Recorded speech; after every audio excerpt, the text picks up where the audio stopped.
சஅத் அவர்கள் மரணமானதற்கு பிறகு அல்லாஹ்வுடைய தூதர் சொன்னார்கள் இஹ்தஸ்ஸ அர்ஷுர் ரஹ்மான், ரஹ்மானுடைய அர்ஷ் சஅத் இப்னு முஆதுடைய இந்த மரணத்துக்காக நடுங்கி விட்டது என்று சொன்னார். அல்லாஹ்வுடைய அர்ஷ் நடுங்கும். அல்லாஹ்வுடைய படைப்பு. அல்லாஹ் அதை எப்படி செயல்பட சொல்கிறானோ அப்படி செயல்படும். அந்த அர்ஷ் நடுங்கியது எதனால்? பயத்தால் அல்ல, கவலையால் அல்ல, அன்பால்.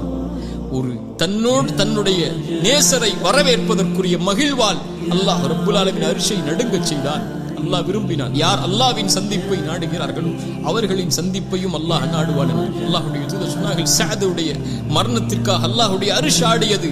7 வானத்தின் கதவுகளும் திறந்து விட்டது.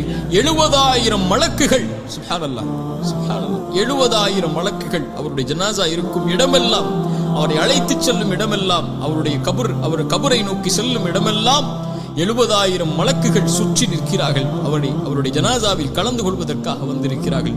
இந்த அல்லாஹ்வுடைய தூதர் ஸல்லல்லாஹு அலைஹி வஸல்லம்